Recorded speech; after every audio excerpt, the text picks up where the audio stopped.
Hi, last weekend we had a couple of teams take part in Global Game Jam 2018 at the Queen Mary's University site in London, and all being well, in 2019 we should be a host site ourselves here in Bournemouth University.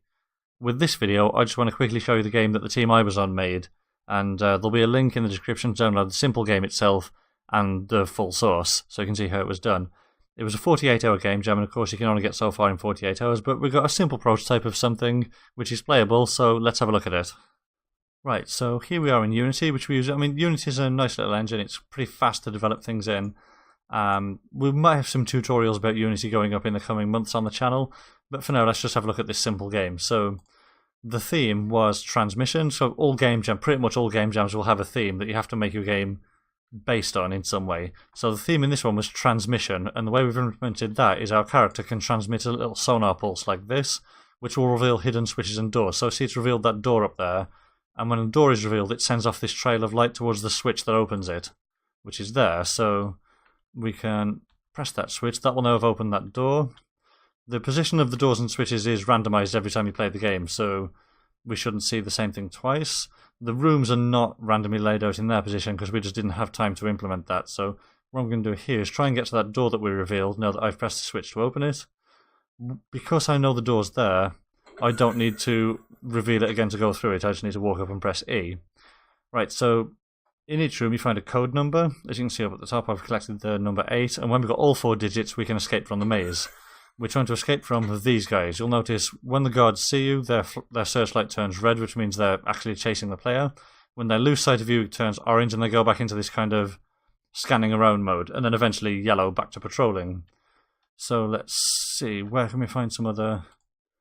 Oh yeah, the guards will be triggered if they get hit by the sonar pulse. So it'll inevitably happen as I'm playing this, but if a guard is hit by a sonar pulse, it will start to search around. Okay, I didn't say the game was bug-free. We've got some guards here who've evidently got into a bit of trouble and got stuck. Right, there's another hidden door there. The switch is down here somewhere, so let's see if I can make it to that switch. There it is, hit that, and try and make it back to the door. Where was that? In this wall. Okay, so that's 2 bits of the code collected. Admittedly, it's not the most exciting game, but there's a couple of things we could do with it from here. We could add, first of all, procedural level generation. I think would be a good fit for this. Let's have a look what we can find around here. A hidden door. Where's the switch? Oh, right next to it. That's handy. So press that. Go in here. Now, if we can just find the last piece of the code, we can enter it and escape. But that's going to mean getting past these guys. Oh, that was not a good move. Lucky. Up here, no. This is going to be a problem, and dead. So yeah, you don't have weapons or anything. Once the enemies catch you, that's it. So yeah, that's a simple game. As I say, there's a link in the description to download this and play it if you want to, simple though it is, and also to the full Unity project. In fact, I'll link to the games page on the Global Game Jam website, and then you can find both the game and all of its source from there. So yeah, just in closing, I'd like to say game jams are fantastic events for anybody who's interested in game development.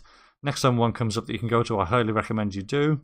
Even if you're travelling up on your own without a team, you'll find a lot of people in the same situation and team up with somebody when you get there.